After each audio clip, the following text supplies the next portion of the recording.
This is gonna be a more unfiltered video. A year ago, Luke died, and I woke up September 9th in Asia, and that's when my friend Jack called me. All right, so my friend Jack asked me to call him, which is very concerning because Jack never asked me to call him. Like, honestly, me and Jack never call, so I'm very nervous. Good morning, man. Can you hear me, Phil? I can. What's up, dude? Where are you? I'm currently in the Philippines right now. What the? I've been living in Asia for like a year now, almost. How's the Philippines? Oh, I love it here, dude. Really? I got this tattoo from the oldest tattoo artist in the world. Fuck, I was actually about to ask. I actually got it for Luke. Bro, it says Luke in their native language. Fucking, that's awesome. Yeah, but Philippines is cool. I think I'm gonna live... Oh, good? Oh, sorry. No, you're Go ahead. I'm actually gonna be back in America soon. I fly in the 26th. But there is a reason. There is a reason for my phone. I'm not sure if you heard what happened. Wait, like, what do you mean? Today? No, what happened today? I hate to be like the bearer of bad news or whatever, but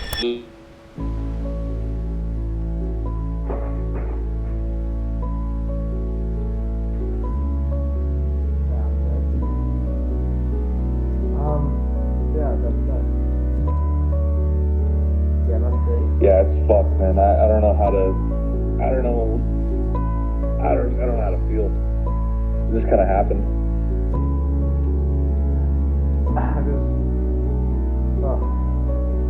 So shocked how fast it was. I mean, you know better than anyone. He was just in pain, dude, for years. Yeah, It was like 2 years now. 2.5 years. No, it's approaching 2 years. And when I found out that he had died, I kind of just self-isolated and stayed in my apartment for the next 2 weeks, basically just ordering food every day. This is my last day in Manila.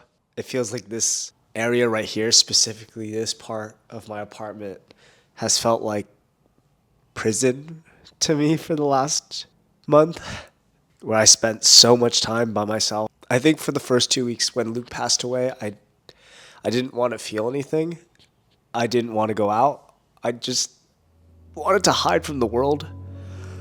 And so I did. You'd be shocked how short form content makes you feel very numb to everything. Like, it almost feels like everything is so fast that you can't even remember what you consume. It makes me think to myself, I make short form content. Does anyone remember what I do? Is anything I do important? Are we all just fleeting moments on this piece of rock floating around space? I haven't enjoyed my time here at all. I don't enjoy Manila. I don't know if this place is right for me.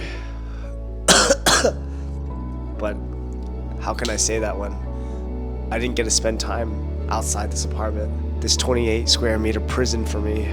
Like, when your best friend dies, like, you just...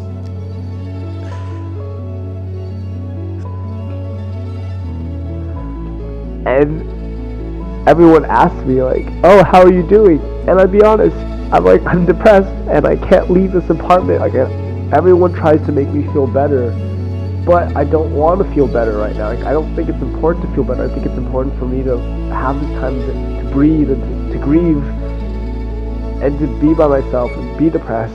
I hate when people ask me, like, are you excited to go home? Because me going home is...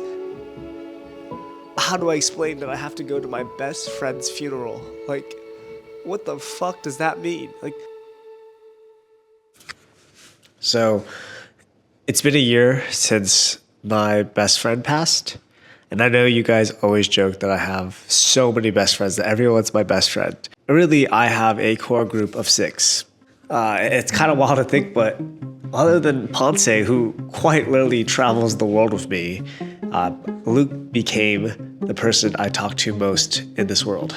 It's really hard to keep friends when you're traveling full time. And I know you guys see these crazy videos of me and hanging out with strangers all the time, but the reality of the situation is those strangers, you'll see them for a few weeks, maybe a month, but afterwards, not many of them stay friends. And honestly, I didn't think I would stay friends with Luke when I first met him. I just heard about his story, about his cancer. He went to my high school. He grew up in the same area as me. Wanted to help him out. I was making videos online and I thought I could do a little bit of good. So I told Luke's story and we raised like $20,000 for him. But I found myself getting along with Luke a lot. I ended up coming back to California for 3 months to help take care of him. I basically moved in with him at one point and we're just hanging out every day. The reason why I'm making this video is a lot of reasons. One of the biggest, just I make this vlog channel so I can, reminisce on how I was feeling. But I also wrote him a little bit of a letter. I typed it out. It's right here. And I just want to make this video for other people that are going through a similar situation. Whether you lost your best friend, whether you lost your parent, maybe you lost a pet, or it doesn't even have to be to death, just the grieving process in general. And I hope that you don't have to feel as lonely out there as I was going through this process. Because of his cancer, most of the time Luke and I spent was actually just in his home, hanging out, having deep talks. Let me, I guess, read this letter for you guys. I can't believe it's now been 1 year since you left. And to be honest, I'd be scared. Oh, shoot.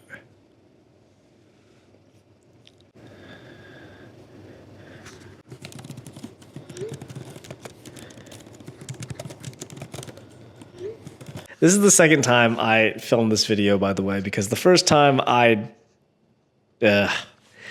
hate getting emotional. Like, oh, these goosebumps. It's just really cold here, It has been 1 year since you passed. All those promises I made, I haven't kept up with them. I still haven't tried surfing or skateboarding, and to come completely clean, I still haven't made more of an effort with my family. I think you'd be most upset about me locking myself in an apartment for a month, crying over you. And over time, I got these freaking bumps. But this is all pretty negative, and I want to shift to the things that I feel like you'd actually be proud of me for. You remember that 106-year-old grandma? I visited her and I got your name tattooed. It was easily one of the most painful things I've ever gone through. But I kept thinking to myself, if Luke can battle through cancer and chemo and still have a smile, I can deal with a pomelo thorn being etched into my skin. I flew 14 hours back to California to speak at your funeral. You always knew how much I hate public speaking. Your dad spoke, and I know I never believed you, but yes, your dad did confirm that you did have a lot of girlfriends in high school. One of the last conversations we had before you passed, I remember you getting very upset with me because I turned down this TED Talk. You said that you would have died at an opportunity to share your story like that. Well, after you left, I decided to reach out, and a few months later, there I was on stage with a speech dedicated to you. For the first 3 months after you died, I felt really guilty for having fun. I basically forced myself into a pit of despair. But you know how you always talked about that time that you left everything behind to move to Germany? And Berlin was everything you said it'd be. The energy, the freedom, a place that truly felt like it could be home. As you know, when my dad died, I started doing death anniversaries. And this year, I did what we always did. I did what I did last year. I isolated in an apartment, ordered 2 smoothie bowls and a platter of sushi. This is not California. Unfortunately, they don't have Chipotle. And I know you would have wanted me to go outside and do something crazy, but respectfully, fuck you. I get to grieve however I want. I think I'm most sad that I found all this inspiration in you after you died. And I know it sounds cliche, but I should have appreciated you more when you were around. I'm sorry you never got to see this tattoo in person. It's really cool. It's your loss. And I hope it's enough that your life will continue to inspire me and hopefully the millions of others that have gone to see the stories. And on these videos, we made $6,000 US. And of course, I'm going to donate it to someone in need, just like you would have wanted. I miss you so much. Love you, man. This PhilsVlog channel actually was made so that I could share more personal, easygoing stories. Some of you guys are in high school, and if you're struggling out there, know that when I was there, I thought about ending it all. I just want to say that things get wildly better. I got to see Luke every single day battling through cancer. And I've seen, unfortunately, quite a few people pass in my life. But just seeing someone that was so young. It was a lot more jarring because he had so much of his life left. When it came down to it, and when he was struggling so much, I have never seen someone want to fight so badly to live. Every single day, Luke told me how he was hoping for a miracle and how he was fighting through all of this. There was nothing more that he wanted to do than just to breathe and to live and to be healthy. I think we have a lot more control of our reality than we think. And unfortunately, sometimes the world tests us, time tests us, and we kind of have to wade through the punches. And now I'm just happy to say that I'm here. I'm so excited to wake up every single morning, to make videos, to live a crazy adventure, but to live for Luke. I appreciate you guys for joining me throughout life's journey, because life's journey has been pretty rough sometimes. But right now, life's journey is pretty good. And I think Luke would be really proud of the life I'm living.